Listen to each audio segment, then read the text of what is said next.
Information Station, 1370 WOCA. Ocala.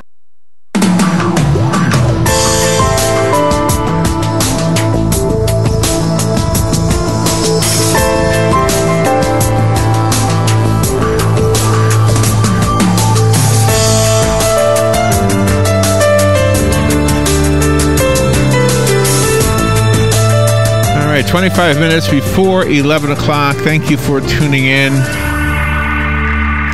have a couple of different ideas on how to introduce our next guest, and I'm going to do a risky thing and tell you a story that some of you have heard before. My brother Tom and his wife Beth lost a daughter some years ago in a hit-and-run accident, and when I was at the funeral, she was 17 or 18, Robin? How old was Stephanie? Yeah, I think she was 17. There were somebody was passing around some poetry that she had written, and I read the poetry and I just started crying like a baby. I didn't cry like a baby because the poetry moved me to do that. What happened in my mind was I have so many connections in the publishing world, and as an uncle I never knew that she was such a talented writer. And there might have been somebody I could have connected her with in this lifetime. There might have been something I could have done, but I never knew. And maybe that was my fault. Maybe I never made myself as much of a presence in her life as I should have. Our next guest lost a son. His son was 17. His son's name was Reed, or is Reed. I like to think in the present tense. Tim Hollister is on the phone. The cover photograph on the book. The book is called His Father Still, a parenting memoir, and the cover photo shows Tim and Reed standing side by side, and it looks just like a picture of myself with my son when he was about that age. The book kind of explores his feelings, Tim's feelings about how he did as a father in those 17 years, which is a very different approach from any book I've ever read with a similar topic. So let's talk about this. He's also got a blog, by the way, that's apparently very popular. His Father Still, a parenting memoir. Tim Hollister, this must be difficult for you to do these interviews, and I'm sure it was difficult to write the book. Good morning, Tim. Well, good morning. I have to say it was not difficult to write. Some people say the story just poured out of me, and they can feel that when they read it. So yes, it could have been difficult, but the reality is that it wasn't. Well, maybe I didn't mean difficult in the sense of writing, but just difficult in the sense of revisiting those times and the emotions that must stir.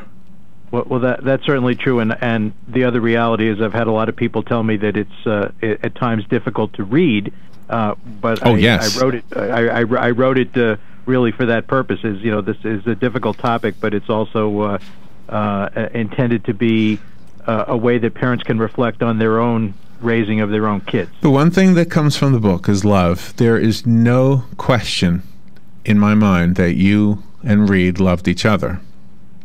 That's true. And that's when, for example, I'll just off the top of my head, he's imitating Elvis, and I could see this, and I'm thinking, oh my gosh, I'm going to cry because this was a young man who was fun, who was having fun, loved life, and gosh, I just want to cry. My assistant here in Connecticut told some of our coworkers, "Don't read this book in the lunchroom." Yeah, good advice. Well, thank you for being on the air. This is, if nothing else, a brave thing. So you're in Connecticut right now? I am. What part? Hartford. Can I ask you to tell the story of Reed? Well, sure. I can tell you the story of the book, which is also the story of Reed. But His Father Still is based on two realities of parenting. The first is that parents need to balance teaching their kids about risk with protecting them from danger. And the second is, as kids grow into teens, we give them more and more freedom, but as a result, we know less and less about them. And that may be part of what you were saying about Stephanie. But anyway, so Reed, as a teenager, challenged me every day. I mean, rebellion, attention deficit disorder, misconduct in school, and then in 2006, at age 17, he died, the driver in a one-car crash. And after he died, I was consumed by two questions as a father. One, had I balanced giving him freedom with protecting him? And second, who was he as a person at the time he passed away? So his father still is a very candid account of parenting a difficult teen, but it's also the story of how, mainly from hundreds of condolence messages, I learned so much more about my son's character and personality after he died than I knew when he was alive, and how I used these insights to rebuild our relationship. So my story is a cautionary tale intended to help parents think about raising their own kids, and I'm pleased to say we are featured in Oprah Magazine this month. Yeah, and I see that's the positive impact of such a book, is that we all will say, whether we're talking about a son or a wife or a mother or a father, I mean, the people in our lives are here and gone could be in the blink of an eye. Correct. And I think that's part of this message. Absolutely. And I wrote the book, another way to say it is, I want parents to see their own kids, their own teens, and not just the wonderful parts of life, but I want them to see the challenges that they are facing in my story. So I always say I'm not a therapist, I'm not a counselor, I'm a dad with a story and a keyboard. Yeah. And I want parents to see in parallel their lives in the story that I've told. Is it fair to say that in addition to you exploring the balance between being protective and allowing freedom, that you were also exploring the balance between being a friend and being a dad? Oh yes. Oh, that goes right to the core of what I'm talking about, because certainly one of the mantras is for parents is we need to let our kids fail, but we also know that a lot of kids, a lot of parents try to befriend their kids in a way that can be counterproductive to discipline and to raising them properly. So absolutely, that's an issue. That is interesting. You bring music up in the book. You bring different verses to songs and things like that in different genres. How did that help you? And is it still? Yeah, no. At Reed's memorial service, the music minister of our church took the song "Bring Him Home" from Les Miserables and changed the words to fit Reed, as opposed to Jean Valjean singing about Marius, who was the lover of his adopted daughter. But there's not a person who was at that service who doesn't remember the song and the way it was modified, that's so music has been an important part of the rebuilding and the relationship part that I have today. Since you brought up faith, I have a question for you about that. There was a scene in the movie Magnolias. I always forget the name of the movie. Steel Magnolias. Yeah. Where the character played by Sally Field lost her daughter. Her daughter was played by Julia Roberts. Julia Roberts. Robin remembers the actor's name. She knows what I'm going to tell you. And then Daryl Hannah's character comes up to her and says, "Well, look at this. She's in a better place right now." And the reaction was, I mean, I don't know anything. I don't really remember this movie that well, but that scene hit me hard, because I thought to myself, a woman of faith, represented by Daryl Hannah, trying to persuade a woman who was not of faith, represented by Sally Field. You can't really interject faith at that moment. Faith has to come to you in a different way. And so she kind of snaps at her and says, "Well, she's not here now. That's what matters to me." And I guess everybody can relate to that. But in my own family, whenever somebody has died, the faith family has made a difference. Did it make a difference for you? Absolutely. I always say that my family and I got through our tragedy with the 3 F's: faith, family, and friends. We're blessed to have all three in abundance. In my own case, I have a chapter in His Father Still about my faith journey and how it helped me.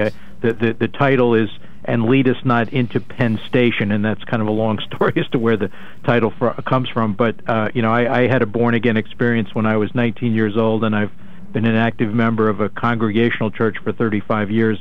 But I always say that facing the tragedy without faith holding me in place would have been a completely different experience. And I think that's sort of what you're saying with your question, and that was absolutely a big part of my experience. Did Reed? Oh, I'm sorry. I just want to take a little break, so I didn't mean to cut you off, Robin. We'll take a little break, and we'll be right back. Tim Hollister is our guest. His book is called His Father Still. It is a parenting memoir, so we'll continue the conversation on the other side of the break. This is WOCA Ocala. The weather is brought to you by myfwc.com. Safe boating is no accident.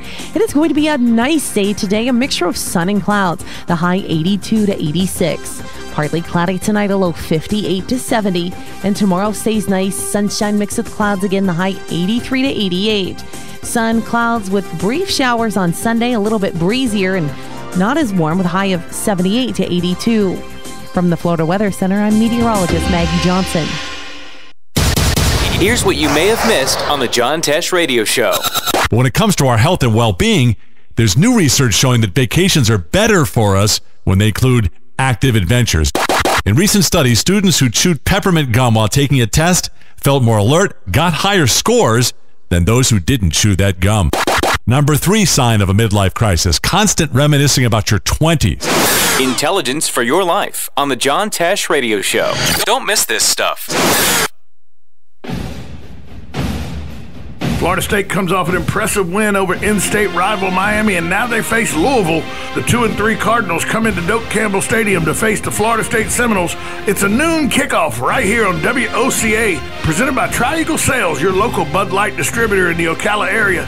Make sure you tune in for this ACC matchup as Florida State takes on Louisville this Saturday, 12 p.m. kickoff right here on WOCA, The Source. All right, 13 minutes before 11 o'clock. Thank you for staying tuned. Tim Hollister is on the phone up in Connecticut somewhere. His book is called His Father Still, a parenting memoir. Just to recap, Tim lost his son, Reed, who was 17 years old at the time of his death, in a one-car crash somewhere in Connecticut in December of 2006. It's almost 9 years. Right? 9 years. Am I doing the right math? Yes. 9 years. I'm guessing it doesn't get any easier. Am I right, Tim? The first year I always describe as complete emotional devastation, and then there's certainly a healing process. But I did an interview the other day where somebody asked me about closure. I said no. There's no closure. We may never get there. I mean, it changes, and you. I think the word compartmentalize.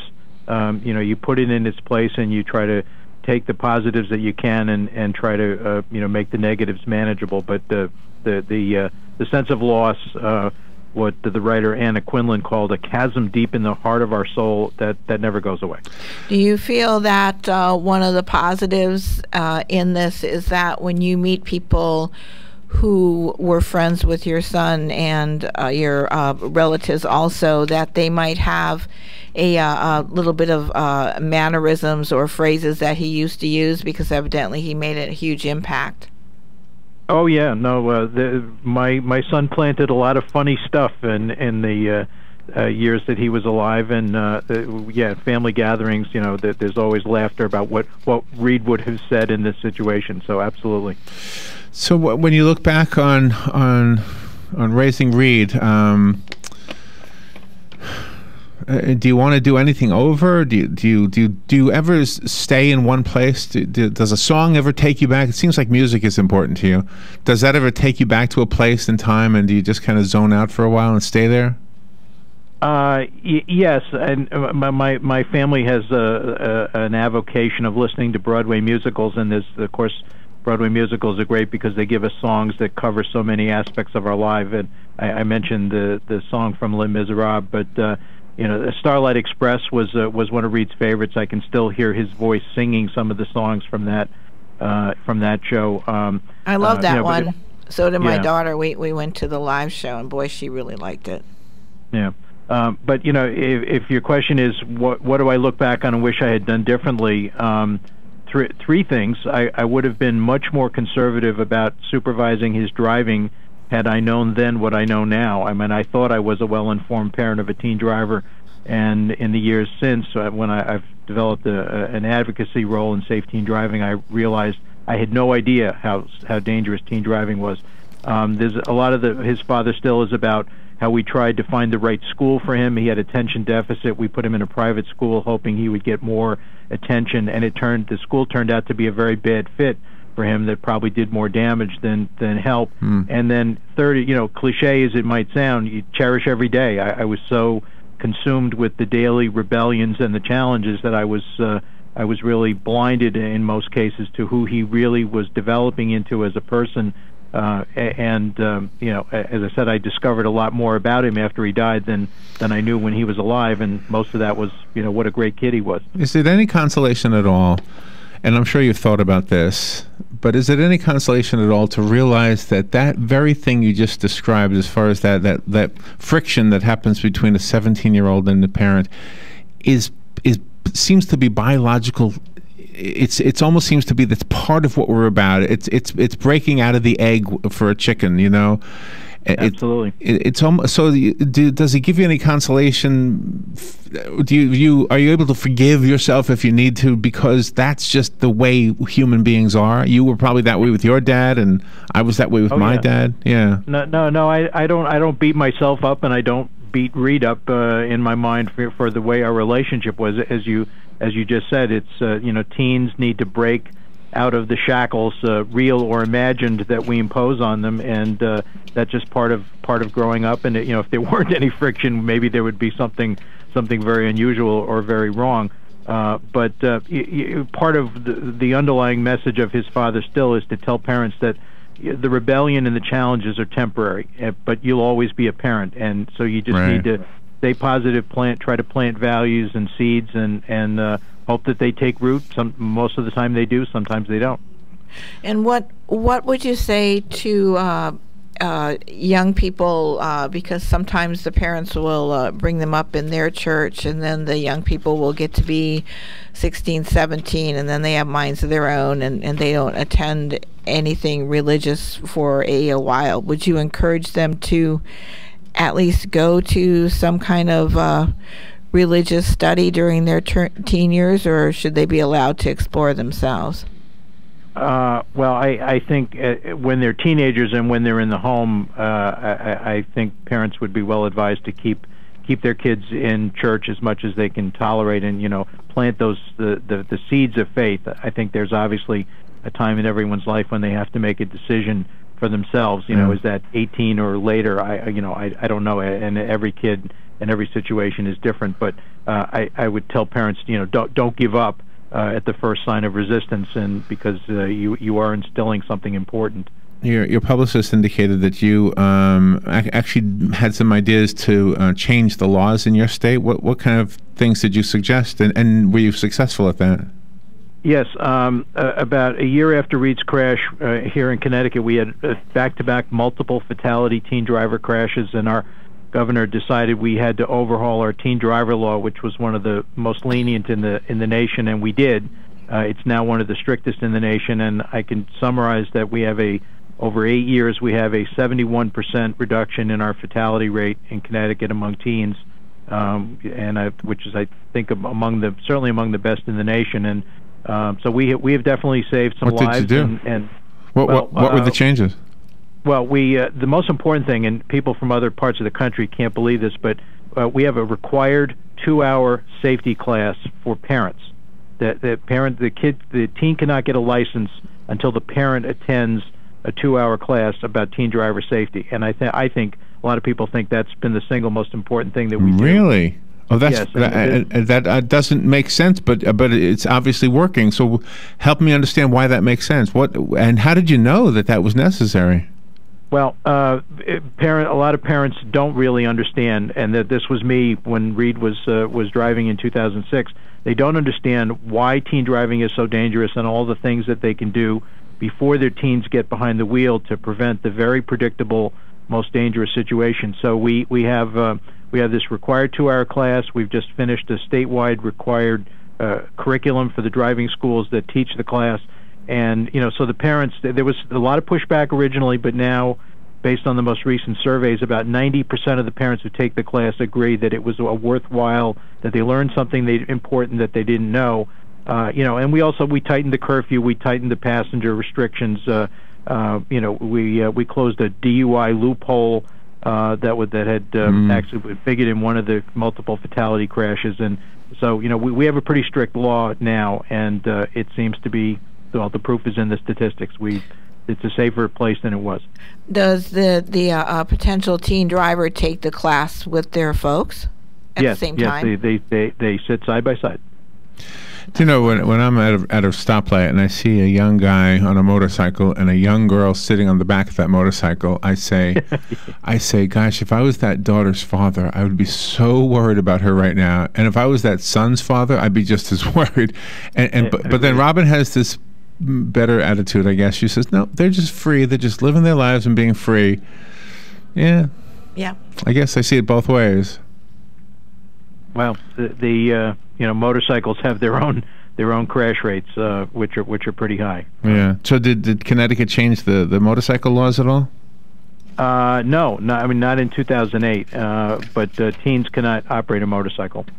You know what's actually good news is that sometimes laws don't do anything, but in this case, you can actually give us a report that it has helped a lot. So I'm still not clear how it helps the parent taking the class. But if you say it does, I'll take your word for it. Maybe we need that here in Florida. Yeah. Yeah. Well, Florida has a very high crash and fatality rate. Texas, Florida, California are some of the higher rates, and that's not just population. It's rates per miles driven and so forth. But I think the parent class works because we're teaching parents stuff that they need to know. And I think they come out of the class somewhat scared, more scared for their teens, and the result is that they sit them down and say, "Okay, here are the rules," and these are stricter than I would have thought before I took the class. There's a huge responsibility among the parents allowing the teenager to get their full license, and there is a huge responsibility among the teenagers when they're driving, especially if they're driving other teens around. What is one of the most important things that you could tell the teenage driver about keeping himself or herself from getting distracted while they're driving with their teen friends in the car? Yeah, well, first is don't put your teen friends in the car until you've had your license for at least a year. That's a good teen passengers of teen drivers is the most misunderstood and ignored danger in teen driving. But when I talk to parents about safe teen driving, my recommendation, easy to say, hard to do, is that the cell phone should go in the glove box before the car is turned on and stay there until the car is turned off. I'm not a fan of these apps that claim to disable texting if the phone is in the cradle next to you. I think it's a distraction. And it's not just texting and cell phones. It's these interactive, internet-ready, dashboard-mounted screens that are appearing on the new cars. You can sync your dashboard with your phone, and that's in many ways just as bad as texting on a cell phone. Wow, and that is something that is, we didn't even have to go through that at all when we were kids. Wow. Not our generation. Well, Tim, you are a brave man, obviously a loving man. Are there other children in your family? I have a daughter who's 23. She was 2 years younger than her brother, and she's had a hard time. She struggled. She lost her best friend, and she didn't get her license until she was 21. So. Oh my. Tim, thank you for being on the air. Thank you for doing what you're doing. I hope that you see what we see, and that is that this book is actually going to help a lot of people, as painful as it may have been. And you say it wasn't hard to write, but I think it was maybe painful to write. I don't know. It was painful to read. Well, I take that as a compliment. If it's painful and helpful, then I've done what I set out to accomplish. I think it's painful because we love our children. I think that's why, Tim, you're a good man. Thank you so much for being on the air with us today. Oh, we need to, I have a copy of the book. Call me if you want the copy that Tim sent us. You can have the one that was sent to us. The rest of us have to go buy it. Tim, do you have a website set up?